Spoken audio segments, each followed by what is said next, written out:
friends and colleagues, I have chosen to talk about some historical process of change that are going on and that pose challenges to our sociological reasoning.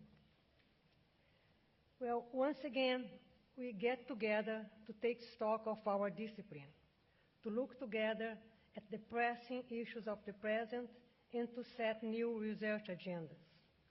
Let me say that this is also, once again, an opportunity to commemorate our conviviality, to celebrate the world community of sociologists.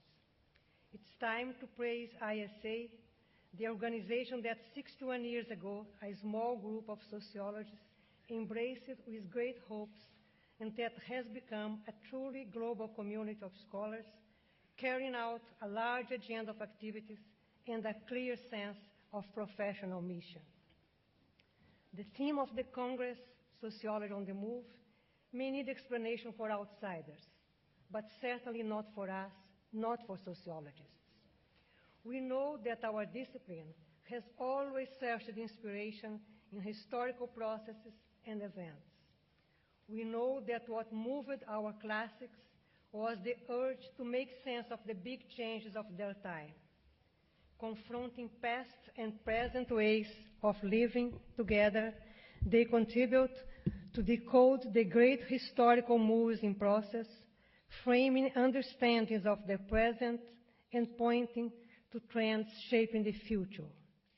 Witnesses to great historical transformations, our founders were able to grasp with innovative lenses what was going on. Not only sociologists who adopt an explicit historical perspective, but even those who choose a more formalized orientation are well aware that we are fully immersed in the historical flux and that our subjects are historical actors and processes. This is our bread and butter. However, our unifying theme here, Sociology on the Move, points to something else, as we also know too well. We are not talking just about the temporality of social life. We are talking about historical process of change whose scope and magnitude demand real innovation, innovation in our professional lenses and in our ways of looking at things and processing them. We all agree that there are changes in course that point to a very different world from the one anticipated by social science around mid-20th century, when ISA was in its infancy. It's true that precisely because we are historical beings, each generation of sociologists tend to think of their own present as involving a big crisis than ever. Yet, I think we also agree that what is taking place today in our social world poses quite new dilemmas, but also threats, but also opportunities. If sociology misses the opportunity to move ahead in order to account for the unprecedented changes in course, it will fail to fulfill the task that the classics set to themselves and that we seek to carry on. In my presentation, I want to comment on four aspects or four such big changes of the present. I will start first calling attention to a particular deep cultural change that's taken place in our lifetime. A change that is perhaps as profound as it was the belief in the possibility of continuous economic development that marked the transition to modern times. Namely, I am also addressing the growing awareness of environmental issues. I'm very grateful to Professor Lee for providing us such a compelling view of the issue. While in pre-modern worldviews, society was conceived as subordinated to cyclical movements or to a stability only disturbed by natural factors, modernity, some centuries ago, brought with it the idea that society's natural movement is progressive. It came to constitute common sense that economic growth and related material gains should be the normality. In turn, stagnation or decay, traditionally perceived as natural, became, in modernity, social problems to be solved by knowledge and politics. The faith in science and in technology followed the immense material gains that society experienced in modern times. Centuries after, we can now appreciate the huge transformations that the belief in progress pointed to. But we seem to be less aware, though, of the full implications brought about by the much more recent belief in the possibility of self-sustained growth. The idea that the continuity of development or growth involves not the colonization of nature, but rather nurturing it, is quite a revolution in our way of thinking. A change of mind bounded to have significant consequence for present and future generations. The reason why environmental concern and nature conservation have become sort of a religious belief for many today is precisely the fact that being a drastic change in the form of thinking, it assumes for the time being the feature of a charismatic revelation in search of new believers and supporters.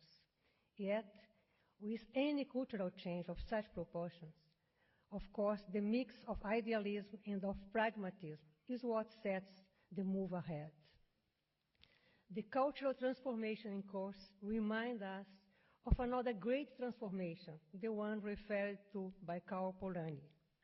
Indeed, his arguments suggested that a big cultural revolution took place together with the great material transformation that put in danger the persistence of social life. As you recall, he insisted that the conversion of human natural activity into labor, of land or nature into capital, and of money into artificial commodity pointed to such an encompassing transformation that it brought into action the invisible hand of society. In his view, society has its own automatic mechanisms that emerge in order to preserve the social fabric. Threatened by the destructive forces of the market, society introduced through policy corrective protective mechanisms. Thus, Polanyi's original thesis reversed Adam Smith's, postulating rather an automatic response of society to restore the equilibrium disturbed by a new way of looking at the world, the market perspective. I would like to suggest that the big cultural transformation of our times, the belief that growth must be self-sustained, may be seen as a reenactment of the invisible hand of society, once again taming the destructive forces of the market. Has sociology been aware of such a new cultural revolution? The answer seems to be yes and no. I mean, environmental questions have been successfully tackled by sociological research, but there is still a large array of research questions to be explored. The cultural dimension itself of this new issue, the one I just stressed, seems to deserve more research attention. Moreover, cross-disciplinary efforts, joining sociologists and other scientists, as my colleagues have already suggested this morning, is a promising track still seldom explored. That the 17th Congress of Sociology dedicates a special place in its programs to such an interdisciplinary dialogue is really a positive sign, a clear indication that we are aware of their importance. But there are also other significant cultural changes in motion challenging our métier. I recall here a second one that has quite an impact in our theoretical schemes.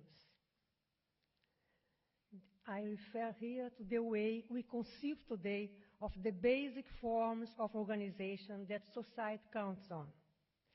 Can we keep our old ways of looking at society and its basic forms of organization? It seems that in many ways our recurring resource to dichotomies is becoming less and less helpful. Think, for example, that for quite a long period, sociologists used to identify two essential instruments that society counts on to self-organize, namely authority resources and exchange resources. That's to say, we become accustomed to thinking of society as being organized through structures of authority, chief among them the state, and the structures of exchange with the market as a typical form in modern society. Likewise, we got used to think of structures of solidarity as derived from common interests, be they material or ideal.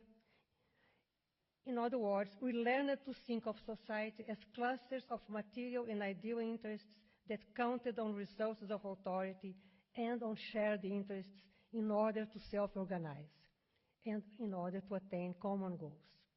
In such perspective, the state and the market constituted the two basic forms of social organization, and the predominance of one of them, or else the variable combinations of one and the other, accounted for major types of society.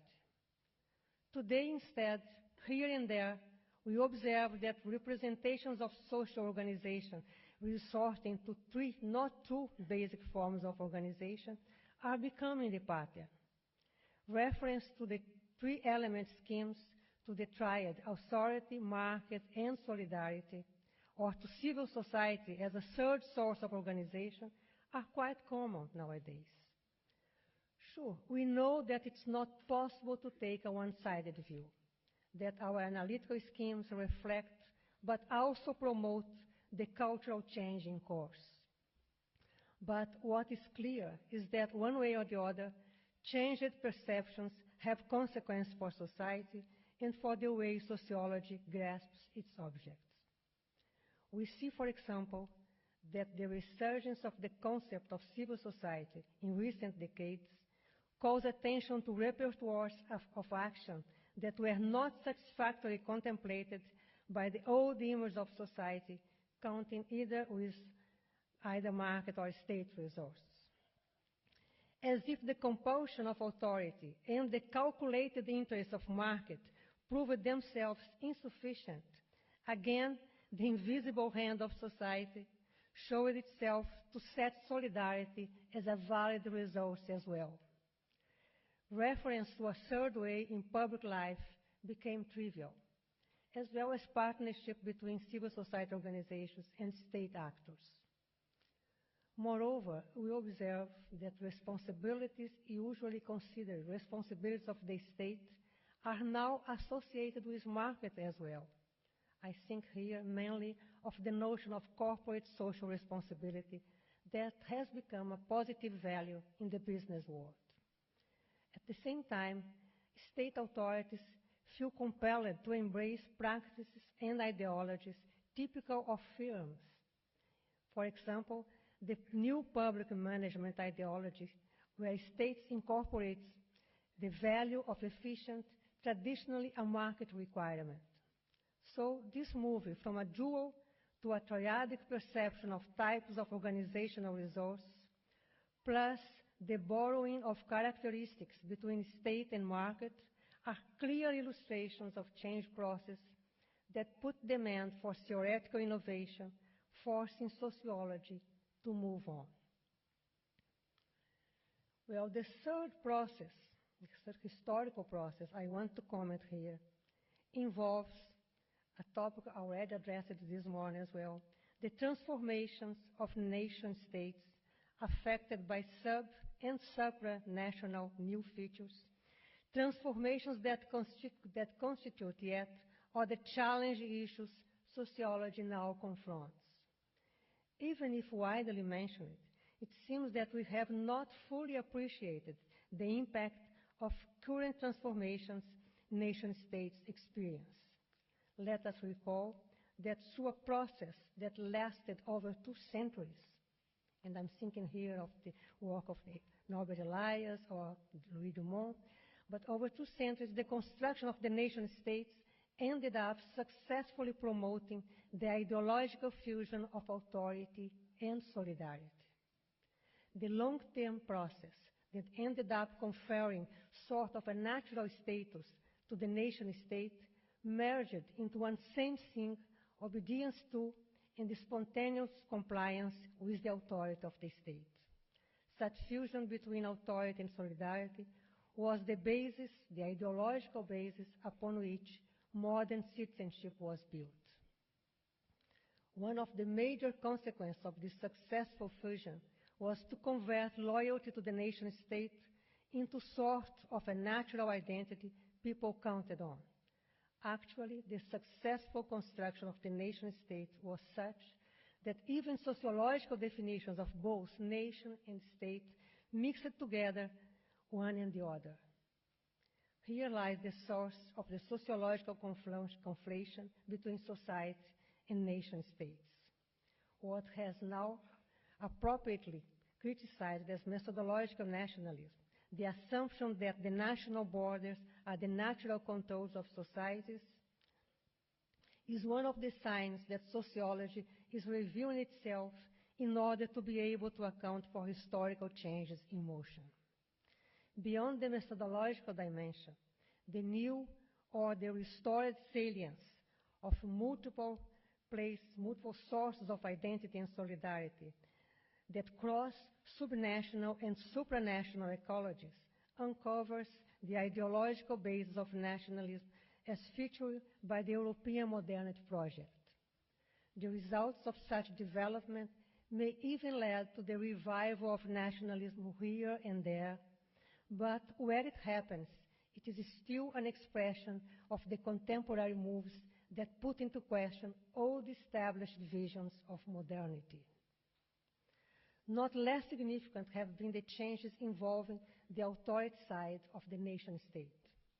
The sovereignty of the modern state, as defined along the lines of the Westphalian model, does not hold anymore.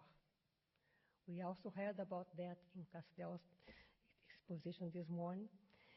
But many other global processes involving communication networks, financial flows, supranational legislation, and other dimensions act to weaken the material and the symbolic borders of national states.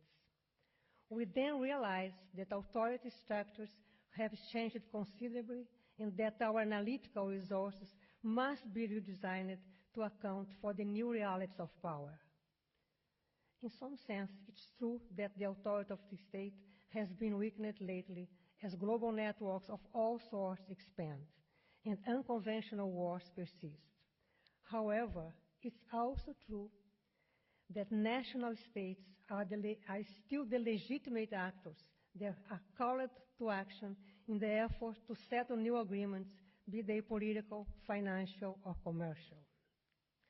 Furthermore, not only international government organizations and NGOs multiply, but the goals of so many NGOs and transnational social movements are precisely to affect the decision-making process of national states. Thus, states have suffered losses in their old authority functions, but they have also gained new ones. In short, our old analytical models are no longer suitable to account for the dynamics of power and compliance, of authority and solidarity.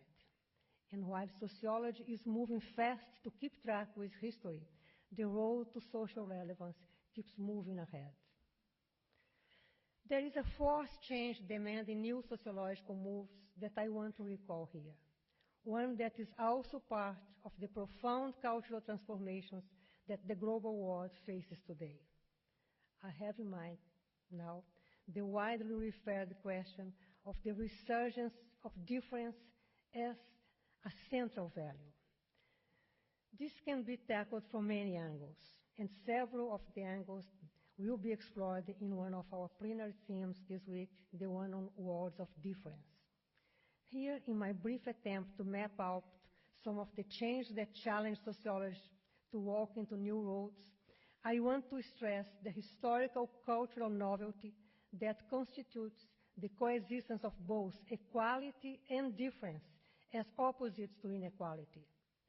We know how revolutionary was the equality ideology, replacing in modernizing Europe the traditional vision of the world as naturally stratified.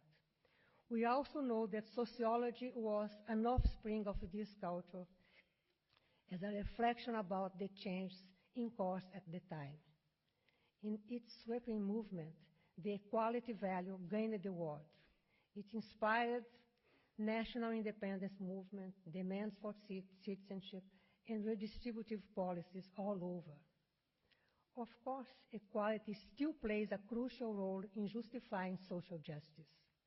But the historical cost of its success was the denial or the neglect of differences in many instances.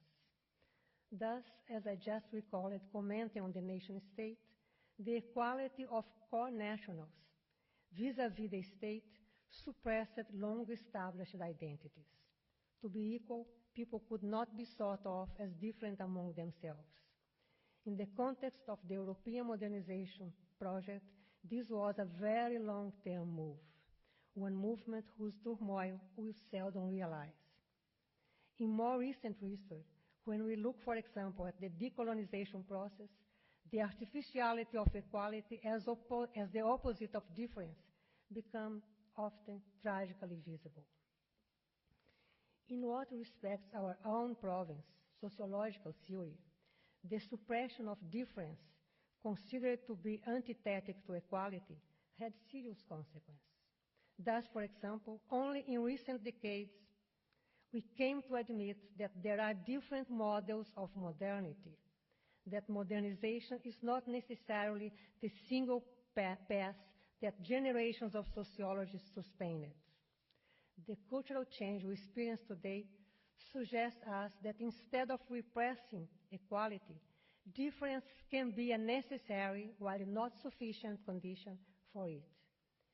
Incorporating the value of diversity, we enable ourselves to fight for a more egalitarian, more tolerant, and more enriched world. However, let me emphasize that recognition of difference is a necessary, not a sufficient condition, as I said. It's not in the comfort of relativism that we pursue equality. Social justice, human rights, fraternity remain our universal values, the ethical ground that justifies sociology or any other science for that matter. For us sociologists, the move from a one-sided conception of inequality, as opposed just to equality, to one that conceives of equality and difference, not only as compatible, but also as instrumental to each other, remains a major task. Doing theory or empirical research, we are challenged to generate knowledge that provides newer understandings that may contribute to foster justice and tolerance. The task facing sociological theory remains to reframe eternal questions over and over again. The test of sociology's relevance is precisely its capacity to address issues as they are experienced by the historical actors here and now, in order to provide the abstract frame through which actual problems and social concern gain intelligibility. Sociological theory has to preserve its freshness and vigor, in other words, its eternal use. To conclude my presentation, let me observe that it may be that some, perhaps even all, of the examples I used here to illustrate deep historical changes demanding analytical moves from sociology have already been processed by the newer generations of sociologists. Maybe for them, the salience of the mismatch between the old established assumptions I recorded here and the ongoing world is irrelevant. Maybe their lenses are already fine-tuned to the changed reality. Yet, if that is so, then there is one more urgent challenge to be emphasized here, namely the search for a real dialogue between generations. It is important for the younger to become aware of the bounded rationality the elder confronted, of the historical biases that always imprint their markers on our theories. The elder, in turn, need to be open to the novel, to get rid of the old certainties that prevent us from grasping new societal risks and potentialities.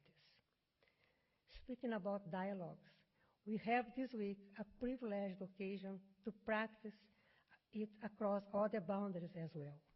We will share our research experience. Perhaps we will hear about issues that are new to us, perhaps confront our theoretical or methodological prejudices. I conclude here inviting us all to enjoy this wonderful opportunity to share in an open dialogue what the 7th World Congress of Sociology offers to us. Thank you very much.